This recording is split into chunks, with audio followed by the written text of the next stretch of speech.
अरे साहब हमको बीमार, अरे कुछ नहीं होता है, इससे क्या फर्क पड़ता है। तो जो कैसी ना हो वो तो भूख खिलाए, पर जो ईमानदारी से अपने मित्र का हित चाहते हो वो ऐसा नहीं करते। भाई बीमारी है तब तो बिल्कुल।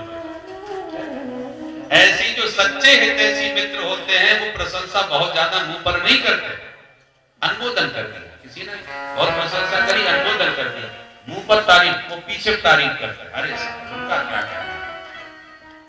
पर हम लोगों की आदत क्या है, मुंह पे तो लंबी लंबी बातें करते मिठाई, अरे साहब आपका जवाब नहीं, और बाद में अरे हम अच्छी तरह जानते, पीछे टेढ़ी टेढ़ी बात करते।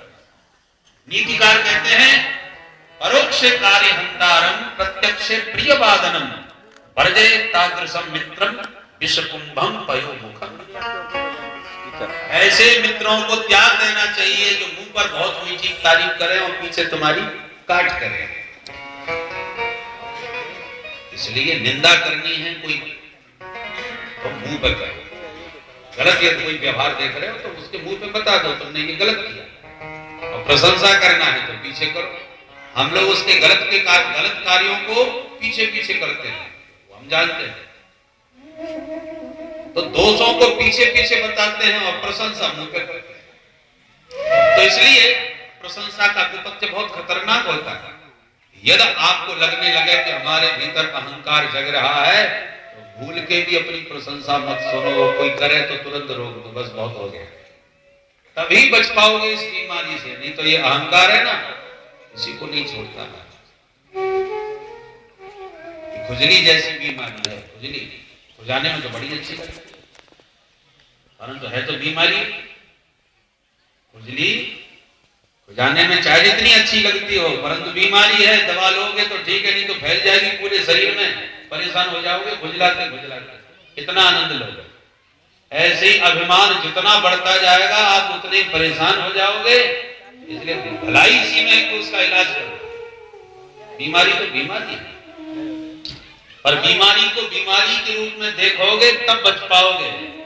जब बीमारी को ही आप औषधि मान बैठे हो तब तो प्रश्न ही नहीं है बचने का। तो भगवान ने जब तारीफ कर दी ज्यादा गोपियों की कि वाह तुम जैसी सुंदरी, तुम जैसी कला निपुण और तुम्हारा जैसा नृत्य मैंने तो आज तक देखा ही नहीं, गोपियां गर्व में भर गई। देखो श्री कृष्ण हमारी कैसी प्रशंसा कर रहे हैं, कोई हमारे समान सुंदरी। और जहां आता है अभिमान वहां से खिसक जाते हैं भगवान। भगवान अभिमान के साथ नहीं करते। राधा रानी के मन में मान जगा, प्रेमियों के बीच में मान तो होना चाहिए पर अभिमान नहीं होना चाहिए। मान अभिमान में बहुत बड़ा अंतर है। जब हम किसी प्रेमी से प्रेम में रूठ जाते हैं उसका नाम है मान।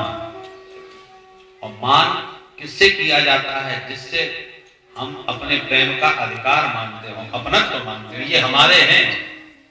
तो प्रेम में जिन पर हम अधिकार मानते हैं उसी से रूठते हैं। विश्वास होता है हमें मनाएंगे, परंतु अभिमान आने से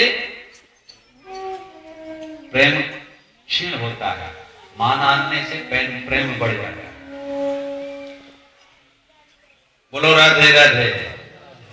रूठने मनाने से प्रेम और बढ़ता है। देखो यूं समझो, मिठाई खाते खाते एकदम मिठाई खाते रहो तो मुंह खराब हो जाता है, बीच बीच में थोड़ा नमकीन खा लो तो और मिठाई का स्वाद बढ़ जाता है। नमकीन के साथ मिठाई खाओ तो स्वाद आए। ऐसे ही पति पत्नी में हमेशा प्रेम बना रहे तो प्रेम का आनंद ज्यादा नहीं है। प्रेम का आनंद कब आएगा जब थोड़ा बीच में कभी नोक झोंक भी हो जाए, सुबह से शाम तक बात ही ना हो गई, मुंह फुलाए दोनों बैठे और शाम को समझौता हो गया और दिन भर के न बोलने के बाद फिर शाम को बातचीत प्रारंभ हो, तब देखो कितना आनंद बढ़ जाता है। अनुभव करके देख, बिल्कुल लड़ाई कभी ना होती हो तो आज से चालू कर दो।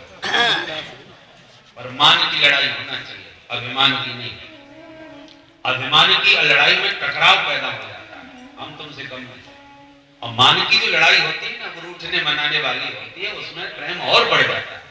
तो राधा रानी के मन में तो मान जगा, मेरे प्रियतम कृष्ण। और देखो राधा वो उस विशाखा के साथ, ललिता के साथ ऐसे ठुमुक ठुमुक के नाच रहे हैं, तो रूठ गई राधा रानी और सब गोपियां, तो अभिमान को शमन करने और रासेश्वरी के मान को मनाने माधव रासेश्वरी के साथ अंतर्धान हो गए। बोल रास बिहारी भगवान की जय।